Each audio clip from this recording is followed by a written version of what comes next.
and he prays to you under the guidance of grandma or uncle or the rest. And therefore, at times as a youth, you may feel as if you are disadvantaged. But let me tell you, you have a Father in heaven. You have a Father in heaven who changes not, and who is the same yesterday, today, and forever. All other parents and guardians are there to stay for a time. Today they are strong, tomorrow they are very weak.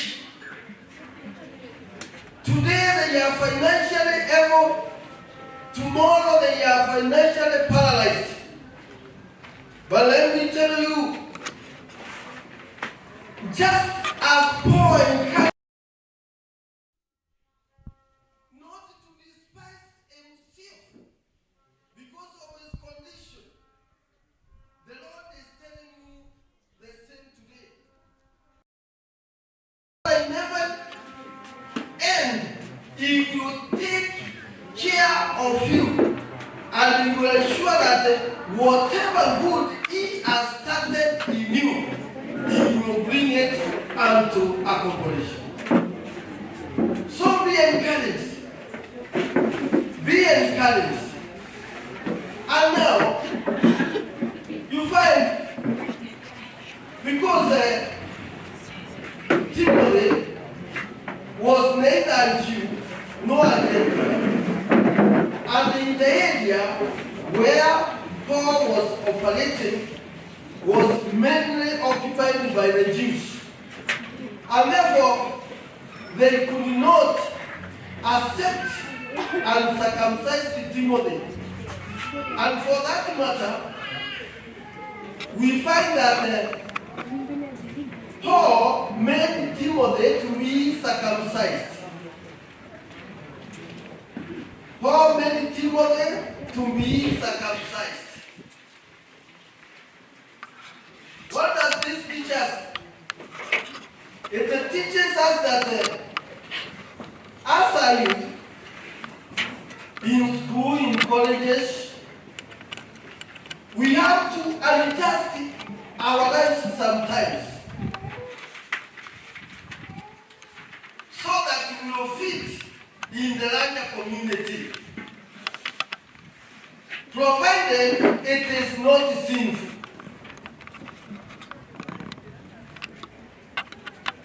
And therefore we find that when Timothy was left in charge of a very big church, of a very big congregation at Ephesus,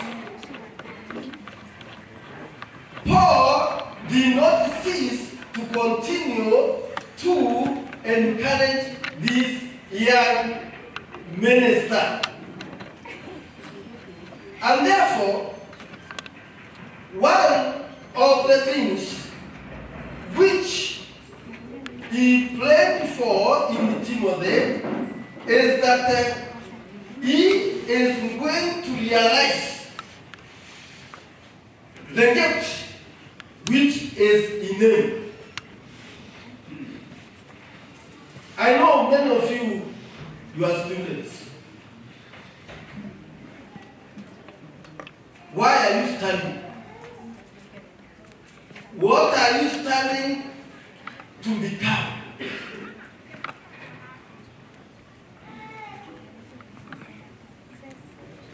Why are you in school? What do you want to be? And what you want to be, as the Lord bestowed upon you those talents in you,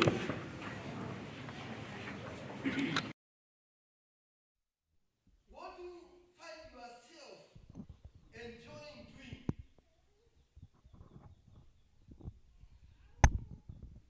Not what you are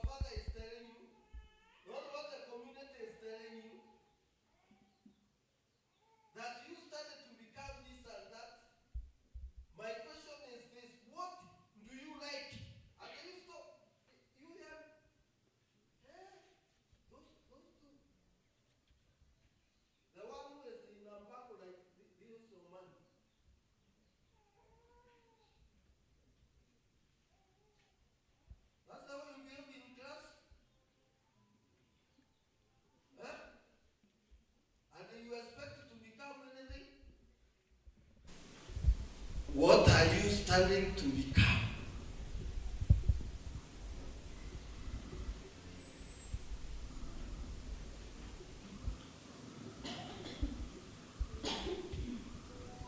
And now, in this social day, don't study yourself, study the other youth. And by the close of the day, be at a position to tell your friend, I realize this is the gift in you. I realize this is the gift in you.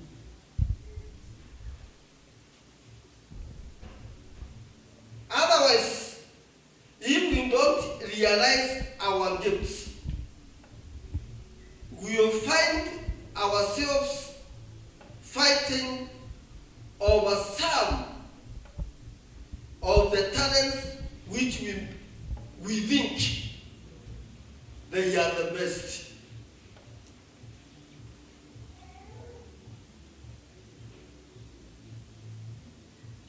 You may struggle to become a soloist, whereas the Lord has created you to become a goalkeeper in our soccer.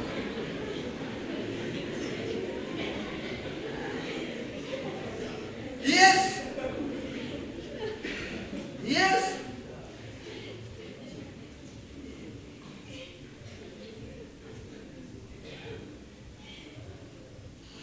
Have you ever found some students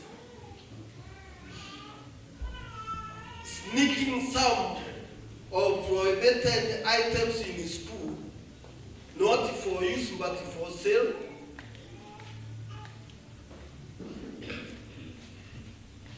If you find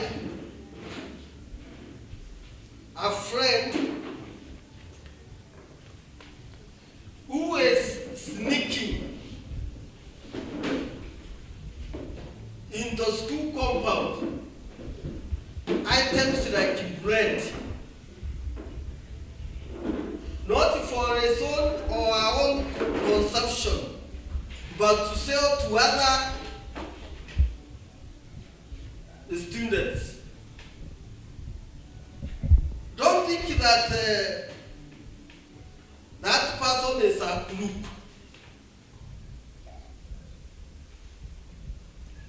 He or she is a businessman in making. It's only that the talent is not well channeled. So, if you find a person sneaking some bread into school, there is no need to encourage that person to go to university.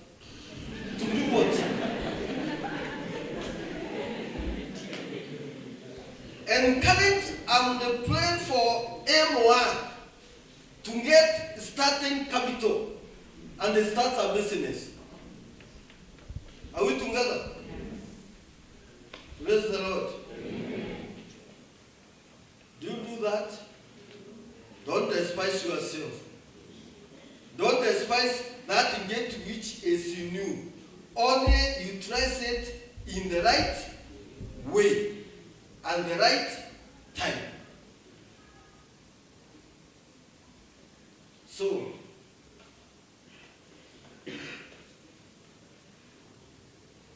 I have heard you being told, make sure you make a friend today. My assignment to you is this. Make sure you detect and tell your friend what has God placed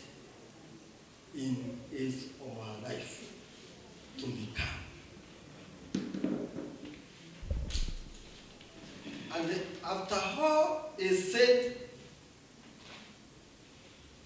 and done, I expect every youth in this church from today henceforth never to despise himself or herself because of our family and background, because of our status in society, but hold up to this. Paul told Timothy, ensure that you hold what has been entrusted to you. And if only you can comprehend that you have a Father in heaven, you will never despise yourself anymore. If only you can determine what is your talent, what is your purpose in this world, you live a fruitful life. And that's my prayer of faith, that nobody here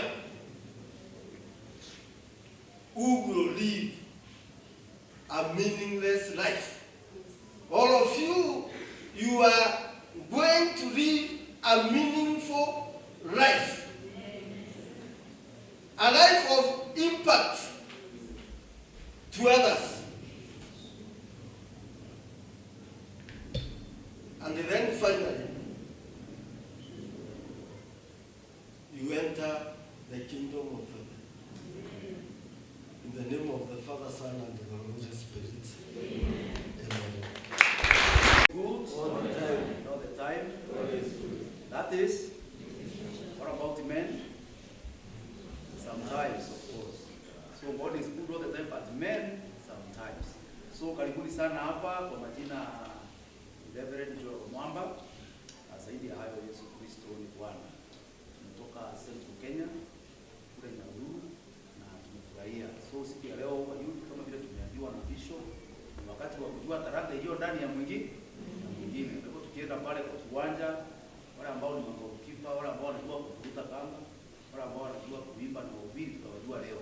Tunajua leo wewe ni nani na tutakutambua jinsi ulivyo. Bwana awabariki na tuwe na siku njema. Thank you.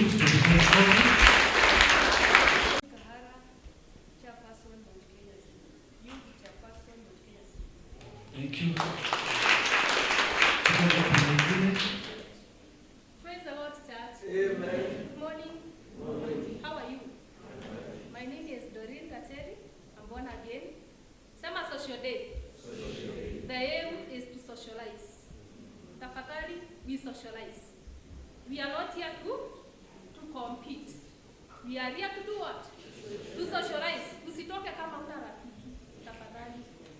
Sasa, God bless you.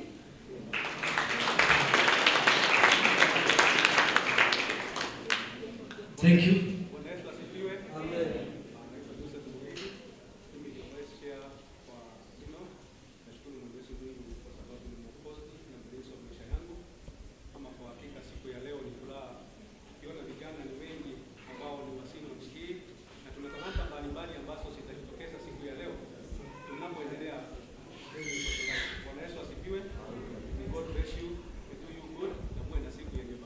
Thank you. Tuwapigie viongozi wetu makofi. Thank you so much. Asanteni viongozi wetu. You are the secretaries, sijui kama amefika. The vice secretary, the vice treasurer, I don't know if they are around. Where the vice treasurer is from Kisima. They are not, hawajafika. Oh, but the vice treasurer is from Kisima, the vice secretary is from Timau, and the secretary is from Mushishi. Si tuwapigie makofi ya social. Then the circuits zile ambazo zimekuja, viongozi wa circuits, tuanze na Kisima. Kisima wale ambao wamekuja. Kisima. Kisima Circuit. Umekuja peke yako? Wengine bado hawajafika, wako njiani. Tupigie Kisima makofi mazuri. Tukitoka Kisima tukuje Timau. Viongozi wa Timau. So Timau. My name is Reverend Duyo, Jafet, Kisima Circuit. Thank you. So tukiona super wa Kisima, unajua Kisima iko area, si ndio? Kama namna gani? So thank you very much.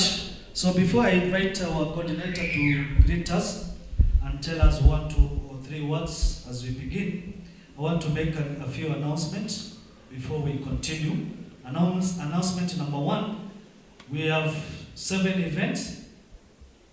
4 events tutazifanyia hapa ndani. Much our patron, our bishop, our synod bishop, Bishop Julius Iboto, who is a great man of God, a father and a mentor to me in this journey. Huwa ninamuita dadi na ananiita sana because there is quite a lot that nimeweza kusoma kutoka kwake, and indeed he takes care of us as a real father. And Mount Kenya Synod is so blessed to have him as your first bishop, because I know he will give you fatherly guidance and instructions and mentorship. And therefore, I am so excited to be here where my father is serving. And Bishop, I'm so much humbled. And Mount Kenya, niwakumbushe tena, mmebarikiwa sana kukuwa na baba askofu akiwa bishop wenu wa kwanza. Ile mbio mtasonga nayo, ninajua itakuwa mbio ya ajabu, because of course you know laying a foundation for a new home is not easy. It requires a resilient person, a very strong personality, and I know he's endowed with all these great abilities because he went before us. Aliingia huduma hata kabla wengine wetu tuzaliwe. So he has so much wisdom to download, and we are so happy that he's here with us today. My colleague ministers, asanteni sana pia kwa kuwaona, kwa kuja kusupport kazi ya vijana. You know the kind of challenges that we are facing as the young people in the world today. And therefore having ministers wa kutembea na sisi ni baraka kubwa sana. Na vijana wote, hoye! Bwana sifiwe! Praise the Lord! Kama vile mmeambiwa, Reverend Dennis, najua wengine tumepatana hapa pale, wengine we are meeting for the first time. I am so excited to attend the first youth event of this new synod. Now what is even more exciting is not just coming here, but it is in this very first event to see the attendance being so overwhelming in this new synod. Ya kwamba vijana tumekuja kwa wingi sana. This being a new synod, I tell you, Reverend Ken, it's not a challenge. It's actually a blessing. Because when you're having such an event, wakati mwingi aujuangi kutaenda vipi. Na hii ikiwa synod ya kwanza, ikiwa event ya kwanza, the main event kwa hii synod, Reverend Kiambi, hata labda tungekuwa na worries kama watakuja wengi. Lakini ni baraka kubwa sana kuona ya kwamba in your first event, the numbers are so overwhelming. In fact, Bishop, as I was coming, personally I didn't expect such a number. Because at first I knew that your circuits are few, and this being the first event, of course, unajua watu hawajashika kabisa vile maneno inaendanga, but I'm so excited that we've been able to come in big numbers. I can't wait to see what you have today, and I want to appreciate your leadership. That within a very short time, you're able to put the leadership and the youth fellowship together. Yeah, to put your young people together for such a wonderful day. To the youth leaders, congratulations, and I pray that the Lord will continue to grace you the more to serve Him faithfully in this dispensation that the Lord has allowed us to be leaders. Now, I have come here just because I wanted to be with you today, nikae na nyinyi nione vile mnavyofanya, just to fellowship with you, because as I've said, this is my very first time, apart from ile siku tulikuja ya installation ya bishop, this is my first time to be in Mount Kenya Synod, and therefore I just wanted to come so that we can spend the day together, tujuane na wale ambao tujaipatana. And again I see vile maneno inaenda, and just to give you some moral support and to bring you the connectional support, even as you continue with your events that you have planned for this day. Secondly is to bring greetings from the Connectional Youth Council. They are very much aware that we are here today, and I'm so excited because actually zile synod mingi kwa this youth week wametengeneza zile events kama ni za kutembelea just a charity work in their synods, but I'm so happy that Mount Kenya Synod has set the pace ya kuonyeshana ya kwamba we can bring the youth together for such an event during our youth week. So I bring a lot of greetings from the Connectional Youth Council, of which where your leaders sit. They know the kind of plans that we have, and I'm so excited that we could make this day, we could fulfill this day. Number 3 and the last, ni kusema ya kwamba for the connection, tumekuwa na changamoto hapa pale, of course without getting into details. Kuna zile events ambazo tulikuwa tumepanga zitafanyika mwaka huu. One of them was, for those of us you're very much familiar with Dunamis experience. Unajua wakati corona ilikuja tulipata challenges hapa na kule sababu ya the rules, the MOH guidelines, lakini tuliweza kurudi last year, though of course the attendance was not very good, but of course we could understand because we were coming from a corona season where there were a lot of challenges. And this year we had lined up a few events.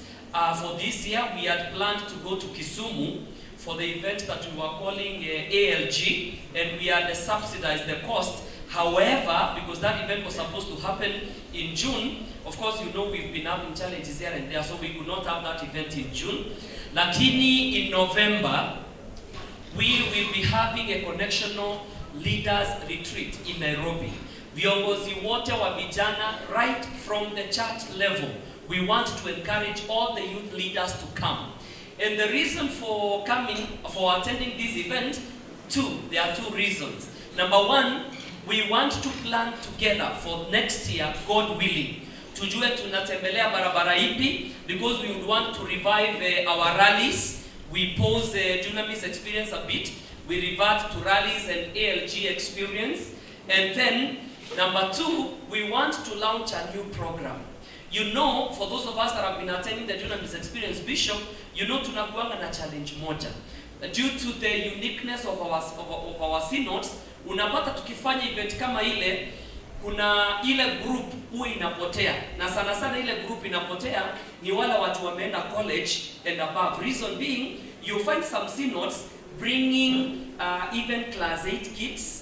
So unaangalia mtu wa campus kufit na huyu mwingine, it's always a challenge. It has been a challenge. So this time we are launching a new program, and from November, actually from next year, we will be having 2 programs that will be running but under the youth department still. So we are launching what we are calling the Young Adults Fellowship. This is the YAF. We are calling it the YAF. This Young Adults Fellowship will be strictly from 20 years and above. So tutakuwa tunafanya events zao tofauti on separate dates and in different venues, so that at least, because we share, at that age we have quite a lot to share in common, because people are in campus, colleges, others working class. So in November when we meet with the leaders, we are launching that fellowship. So we will only be having a few events where we will be coming together. And then under the department, we shall then have the high schoolers ministry. We have the YAF and the high schoolers ministry. So kama ni wale wa kutoka form 1 mpaka form 3, hatutaki mkuwe intimidated na hawa watu wanasema ni wazee. Ama namna gani? Tunapatana sisi peke yetu, tunafanya events zetu sababu tunaelewana zaidi. Unajua mkikuja kuna dance mtafanya, Wengine wanaangalia wanaona ni kama ni utoto, lakini sisi hiyo utoto ndio tunataka. Because kwa kila mtu si kuna kautoto fulani. Ni vile watu hawajaipatana. Hata mimi mwenyewe niko na kautoto fulani mahali, lakini kanatokanga tu nikipatana na watu wa rika yangu. You see? So everybody, you see. So this is what we're intending to do. As from next year, we have those two separate groups, and we will be having separate events, including the Dunamis experience. We shall never have again those events zikikuja together, so that we are able to meet the needs of all the young people within the connection. So that is what we're intending to do, and it is my prayer that we shall be able to put efforts to ensure that we grow the youth ministry and we take it to where God wants it to be. Finally, I want to appeal to all of you. This being a new synod, let us put our best foot forward to support our bishop, to support him so that he is able to deliver his mandate of growing this synod in this time of dispensation. So vijana wote tujitoleeni, let us rally behind him solidly so that we are able to, set a very good foundation for this synod. And I also want to appeal to us. Let us also work with our ministers. These ministers you see here, walikuwa viongozi wa vijana before wakuwe wachungaji. Na pia wengine wameserve in the youth ministry for so long before kina Dennis wakuje. Kama kina Reverend Duyo hapa, hawa ndio walitukuza na kumbuka tulikuwa tunaenda missions na wao. Sisi tukiwa youth leaders, they were still, so they have a wealth of experience in a lot of areas in this life. And the kind of challenges that we are facing today. We are facing the challenges of unemployment. We are facing mental health issues. Please, let not people commit suicide or homicide when we have people that can work with us. Let us engage them, let them support us in all our events at the circuit level, at the church level, so that we are able to grow this synod until Mount Kenya Synod ikue a model synod in our entire connection. It is possible and it is doable.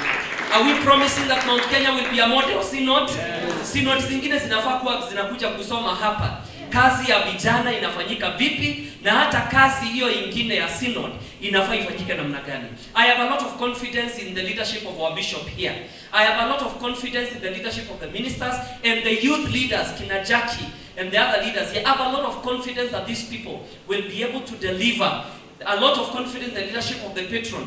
And I am certain that we shall be able to set a good example to all the other synods. Otherwise, I am so happy to be here today, and I'm just waiting to see you people, the talents you have and the gifts you have and the plans that you have for today. So asanteni sana, Mungu awabariki, na watakia kila laheri, na watakia siku njema, and I have come here with a lot of love, and always count on my support anytime you need me. I'll always be there for you. Thank you, Bishop. The Lord bless us. Asanteni sana. Thank you, sir.